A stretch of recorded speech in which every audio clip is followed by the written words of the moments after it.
একদিন অনুষ্ঠান করে আমরা চৌরাস্তার মোড়ে আমরা আমাদের রাজাকারদের তালিকা ঘোষণা করব।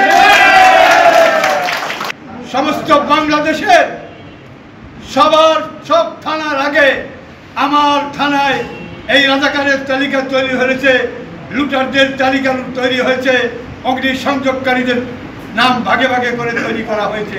ট্রেনিং দেওয়া দিনায় আমাদের হাতে অস্ত্র তুলে দেওয়া হোক। যত সময় পর্যন্ত স্বাধীনতা বিরোধীরা নিশ্চিহ্ন না হবে তত সময় পর্যন্ত এভাবে চলবে। জাপান জার্মান থেকে শুরু করে যারা পৃথিবীর সর্বশক্তিধর বলে মনে করেন তারাই কিন্তু আমাদের বিরোধিতা করেছে, একমাত্র রাশিয়া এবং ভারত ছাড়া। সেই স্বাধীনতা বিরোধী চক্র দেশ স্বাধীন হওয়ার পর আমাদের উপরে বিভিন্ন ষড়যন্ত্রে লিপ্ত ছিল। আমরা যখন বিজয়ের উল্লাসে আত্মহারা তখন তারা ষড়যন্ত্রের জাল বুনছে, তখন তারা ষড়যন্ত্রের জাল বুনে জাল বিস্তার করে আমাদেরকে ওই জালের ফাঁদে ফেলেছে। একদম স্বর্ণাক্ষরে আপনাদের নামগুলো লিখে দিয়ে যাবো, এতে কোনো ভুল নাই।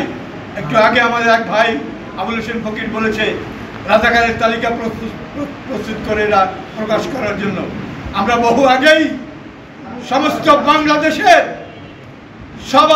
সব থানার আগে আমার থানায় এই রাজাকারের তালিকা তৈরি হয়েছে, লুটারদের তালিকা তৈরি হয়েছে, অগ্নিসংযোগকারীদের নাম ভাগে ভাগে করে তৈরি করা হয়েছে।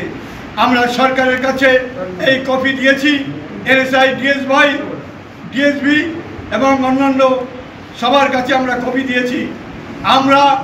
আপনারা যদি বলেন আমাদের প্রজন্ম এবং আমাদের মুক্তিযোদ্ধার সন্তান, আমরা যারা মুক্তিযোদ্ধারা বেঁচে আছি, একদিন অনুষ্ঠান করে আমরা চৌরাস্তার মোড়ে আমরা আমাদের রাজাকারদের তালিকা